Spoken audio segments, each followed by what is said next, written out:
So today, I'm going to invite you to explore a little bit about the cross and this amazing statement that Jesus makes. If anyone would come after me, let them deny themselves and take up their cross and follow me. So in order to understand this passage, we have to understand the cross. Now, we look up at this cross and it's gorgeous, right? People wear crosses for jewelry, and we think of it as a really inspiring, beautiful symbol. But in Jesus' time, the cross was a horrific symbol. The cross was the most horrifying threat that the Roman Empire had. The cross was not just death, it was public humiliation, it was desecration. The Roman Empire used the threat of the cross as a way of controlling the public, the people that they were oppressing. The best example I can give you of what would be equivalent in modern times is what lynching was in the American South. It was a way of torturing, humiliating, publicly showing the consequences of disobedience or getting out of your place. It was a means of social control, and it was very effective. You did not want to be crucified. And so people frequently would be crucified and put up in public so that everybody in the population could see this is what happens. You don't want to make the empire angry at you. So what does Jesus mean when he tells his followers, and by the way, we are his followers, he's talking to us, deny yourself, take up your cross, and follow me. The Greek, now I'm no Greek scholar, but I've read that the Greek word that is translated here at deny, the Greek word is aparneomai. It's the most extreme form of the verb. So it doesn't just mean deny, it means to utterly renounce or to disown something. So Jesus is saying, not just deny yourselves, but disown yourself. That's an interesting way to think about it, right? What would that mean, to disown yourself? So you no longer belong to God. It's like you sign over the ownership deed to God.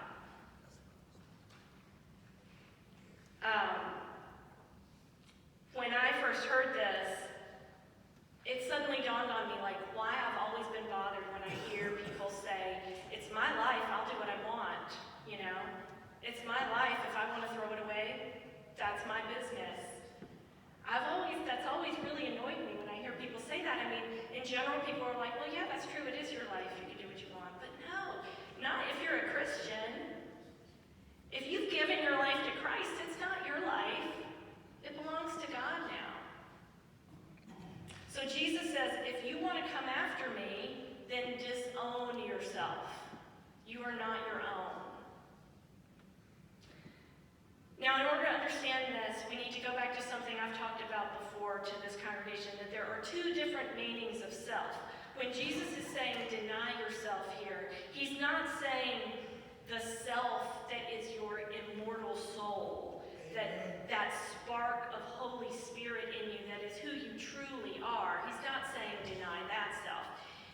But the self that you embody in this earthly life, your human self, the self that leads you to chase after the wrong things, that wants to be popular and wants attention and craves your drug of choice and is obsessed with me. I want this, I need this.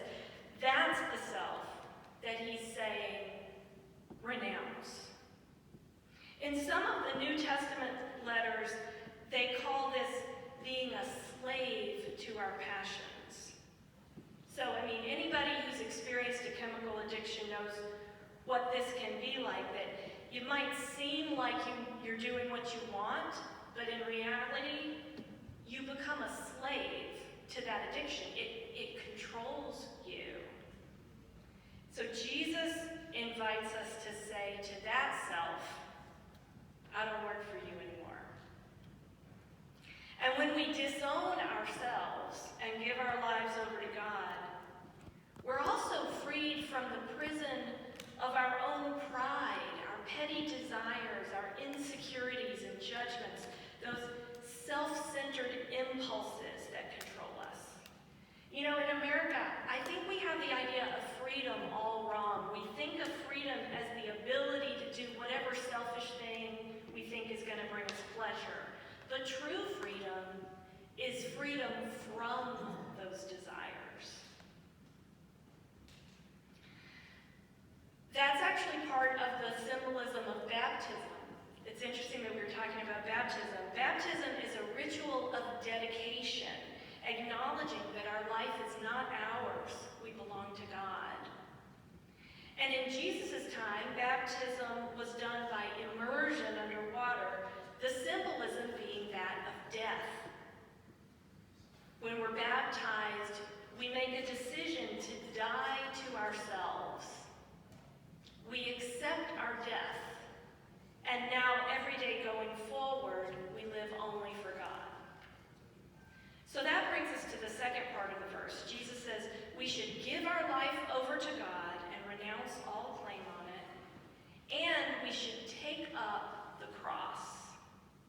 Now remember, the cross is the most terrifying threat that exists in the Roman world. So why would we take it up voluntarily?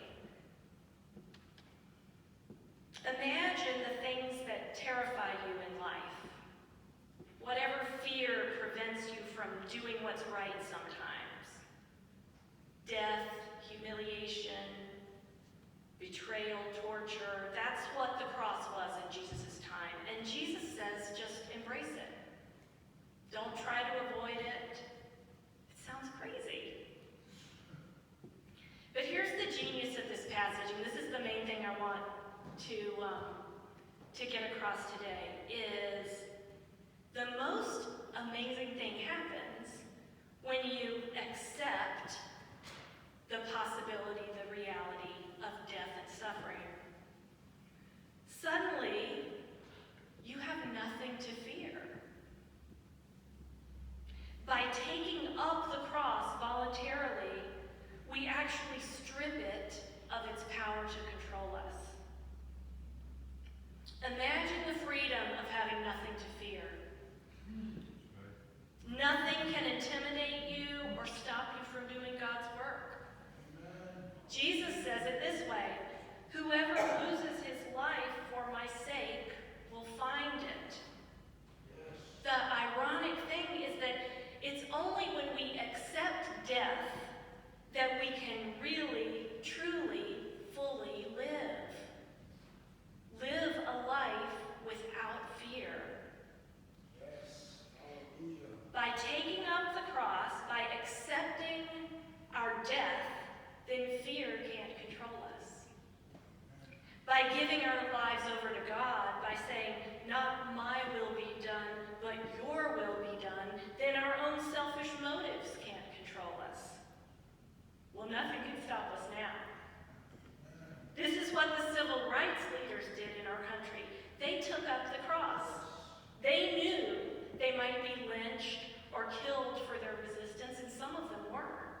But they did not let that stop them from demanding justice. And they moved mountains.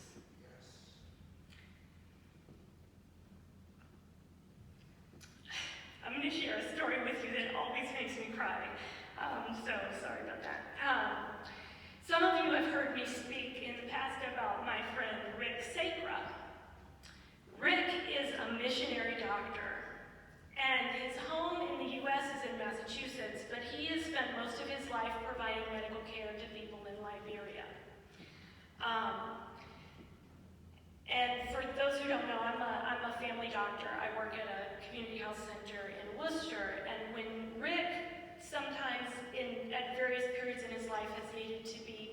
the U.S. for family reasons. He works at the health center where I work in Massachusetts. So one day in 2014, Rick came to my office and told me that he needed to go back to Liberia on very short notice. He had planned to be home for several months, but now there was an emergency at the hospital in Liberia and he had to go back. The reason he was returning to Liberia was because his colleague, who had been operating the hospital in Rick's absence, had contracted Ebola virus, and there was no doctor at the health center. I'll be honest that my initial reaction was not supportive. I was horrified. This was the height of the Ebola epidemic, and Liberia was the epicenter. People were dying by the hundreds. The mortality rate of healthcare workers in the Ebola zone was over 30%. 1 out of every 3 healthcare workers was dead. Everyone in the area was trying desperately to get out, and Rick is telling me he's going to purposefully fly right into the heart of it.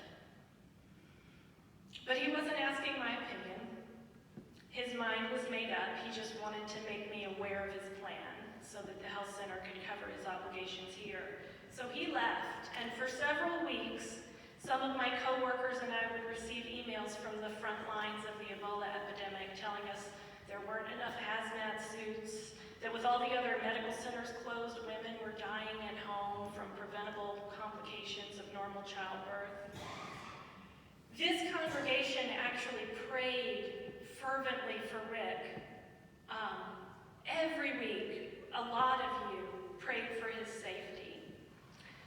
And eventually came the email with the news that Rick had a fever, and then the confirmation the next day that he had contracted Ebola. Miraculously, Rick did survive. He's one of a handful of Americans who have survived Ebola virus. And he's fine now, but he was on the brink of death.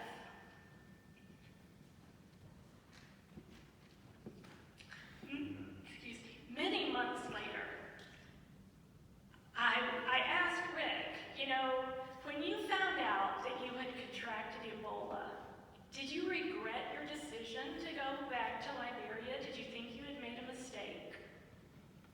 And he was surprised that I even asked the question. He said, no, never for a moment. He said, when Debbie and I had decided that I would go, we both knew that I might die of Ebola virus. I had fully accepted that possibility. And of course, I fervently hoped it wouldn't happen, but I was completely at peace with my decision to take that risk. I knew that I was in God's hands, and nothing, not even death, could change that.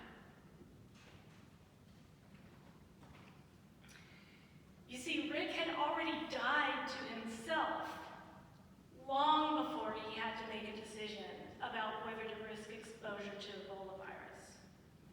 He doesn't fear death or illness or pain. Through Christ, he's already conquered all of that. So he had the courage to take the most heroic action that I have ever personally witnessed. So let us follow the way of Jesus. Let us take the attitude of Reverend Martin Luther King, who said the day before he was assassinated, like anybody, I would like to live a long life. Longevity has its place, but I'm not concerned about that now. I just want to do God's will. Jesus invites us to follow in this way of freedom. Let us give up any claim on our own lives and live only for God.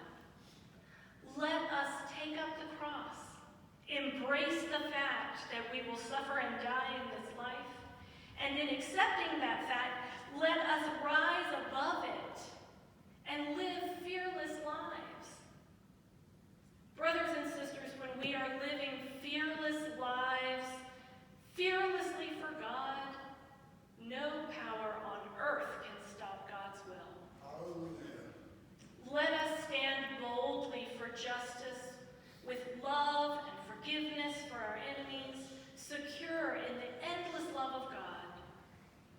Let us follow in the way of Jesus. Amen.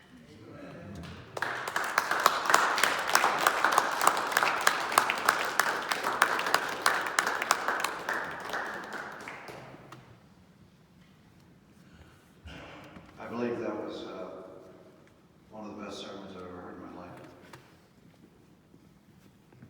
Because it was honest and blunt and calm. So if you've never heard anything that honest and blunt and a call before, welcome. What do we do?